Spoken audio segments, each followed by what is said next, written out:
Google contradicts Trump claims it's not working on the coronavirus portal. The portal, developed by a different alphabet company, is not ready for national use. John Teamer, the 14th of March 2020, 2:08 a.m. Enlarged Dr. Deborah Birx points to a block labeled screening website, showing its centrality to the plan for coronavirus testing. It later emerged that the website isn't even ready for local testing. Drew Angara, Getty Images. 157 with 106 posters participating. Share on Facebook, share on Twitter. During today's press conference in which he declared the new coronavirus to be a national emergency, President Trump announced that Google was developing software that would be central to the U.S. containment strategy. Trump, along with Dr. Deborah Birx, the administration's coronavirus response coordinator, said that Google's web portal would be central to the process of helping U.S. residents take advantage of a promised expansion of the country's testing capacity. 2 hours later, however, Google Communications felt compelled to issue a statement saying that nearly everything about this is either not quite right or badly mistaken.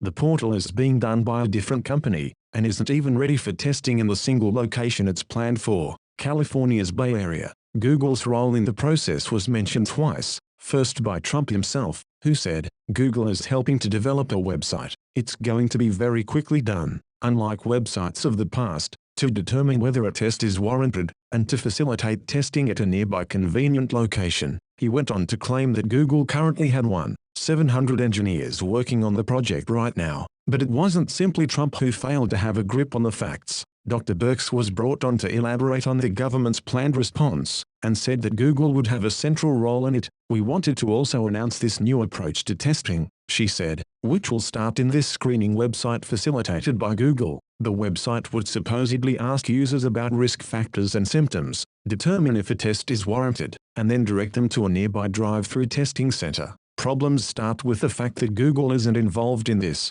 Instead, a different alphabet company, Verily, is working on a portal. This makes more sense, given that Verily is focused on medical-oriented computing, both in terms of analyzing data for large healthcare providers, and in terms of providing services and hardware for individual patients. And it at least has the same corporate parent as Google, which presumably explains the confusion about who's building the software. But the Verily statement, which was issued by Google Communications, indicates that there are a number of other issues in the plans presented by the administration today. The statement reads in full, "We're developing a tool to help triage individuals for COVID-19 testing. Verily is in the early stages of development, and planning to roll testing out in the Bay Area, with the hope of expanding more broadly over time. We appreciate the support of government officials and industry partners and thank the Google engineers who have volunteered to be part of this effort." So, while there may be some Google engineers volunteering to help out with the project, it's being developed by a company that,